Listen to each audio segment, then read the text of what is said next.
Hello guys, pag-usapan lang natin si Catherine Bernardo. Suot relong regalo ni Daniel Padilla. Breaking news nga naman kasi guys, lalong-lalo na exclusive yan guys na pinag-uusapan.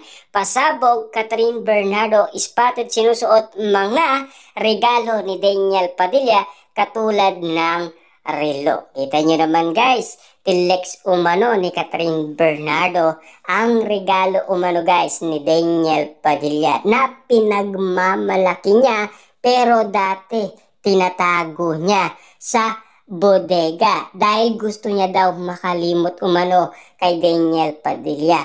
Pero nung nagkasundo sila, nilabas ni Catherine Bernardo. Siyempre guys, magkatabi na sila ng condominium. Itatanong yan guys ni Daniel Padilla kung ano na ang nangyari umano sa kanyang mga regalo. Kung nandyan pa ba.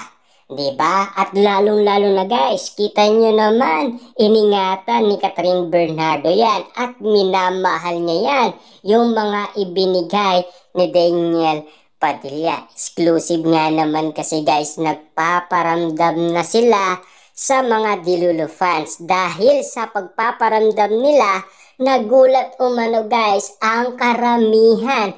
Grabe nga naman kasi guys, parang minumulto daw tayo. Kahit na ako guys, nagulat ako kung katotohanan nga ba lahat ng mga kumakalat na issue sa social media. Dali-dali natin guys inalam at nag-research tayo kung katotohanan nga ba lahat ng mga kumakalat na issue. Kahit na ang balita guys, nagulat umano sa kanyang nabalitaan dahil mukhang nagpaparamdam daw sina Catherine Bernardo at Daniel Padilla. Papaano nga naman kasi guys, nagpaparamdam si Catherine Bernardo. Exclusive nga naman guys pinag-uusapan. Siyempre guys, mahalaga si Daniel Padilla kay Catherine Bernardo. Kung hindi maalaga guys si Daniel Padilla kay Catherine Bernardo, hindi yan makikipagkasundo yan. Kahit konting pagmamahal at pagtingin at konting nararamdaman, meron pa rin yan. Na alam naman natin guys, mahal na mahal pa rin nila ang isa't isa. Totoo yan guys kasi marami umanong nagsasabi. Kita nyo naman guys no, sa dami umanong pinag-usapan sa social media, simula 2023, 2024 hanggang ngayon. Exclusive hanggang ngayon, single na single pa rin sila. Kita nyo naman guys, sa dami umano guys na ligaw kay Catherine Bernardo, nabalitaan natin guys na kumakalat sa social media. Pero hanggang doon lang guys, hanggang chismis lang. Ganon din guys kay Daniel Padilla. Sa dami natin nabalitaan na meron siyang nililigawan kung sino-sino, pero hanggang ngayon guys, single pa rin si Daniel Padilla. Kita nyo naman guys, no? Grabe na kasi guys ang mga kumakalat na issue at intriga na kumakalat ngayon sa social media. Pero uuwi at uuwi din pala si Catherine Bernardo kay Daniel Padilla. Matapos nga naman kasi guys gumawa ng paraan si Daniel Padilla, si Catherine Bernardo naman ang gumagawa ng paraan para maging okay talaga sila. Kita nyo naman guys, legit na talagang bumawi sila sa isa't isa. Siyempre guys, miss na miss nila ang isa't isa.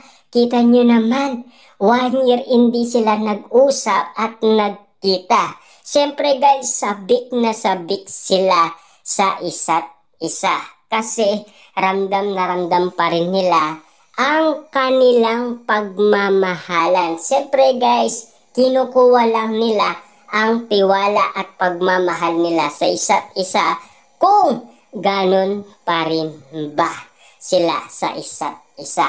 Siyempre guys, ipagpapalit pa ba ni Daniel Padilla sa iba si Catherine Bernardo? Nag-start nga naman kasi yan guys na spotted sa mga mata ng mga netizens noon. Nagtaray ang mga mata ni Catherine Bernardo kay Kyle Estrada. Hanggang doon daw ay nagsaselos daw si Catherine Bernardo. Spotted yan guys na pinagkaguluhan at pinag-usapan at pinagpestahan ng mga netizens, mga Dilulu fans at mga sawsawerang kapitbahay. Kita nyo naman guys, no? Legit yan guys na pinag-usapan. Grabe nga naman kasi guys ang mga issue at intriga. Siyempre, alam nila na meron pa talagang pagtingin si Catherine Bernardo kay Daniel Padilla. Kaya nga naman guys, lahat ng mga exclusive ngayon na update kina Catherine Bernardo at Daniel Padilla, grabe. Kahit ang balita guys, hindi siya makapaniwala.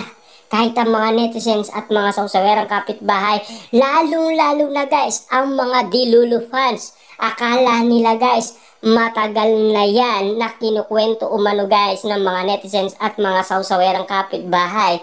Hindi nila alam, nagpaparamdam lang sina Catherine Bernardo at Daniel Padilla. Nagulat ba sila?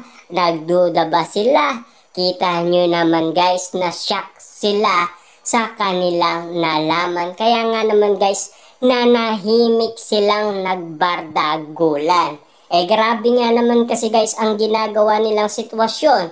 Nag-focus sila sa kanilang idolo na kailangan makakuha ng views ang kanilang mga video. Kailangan maging million nga naman kasi.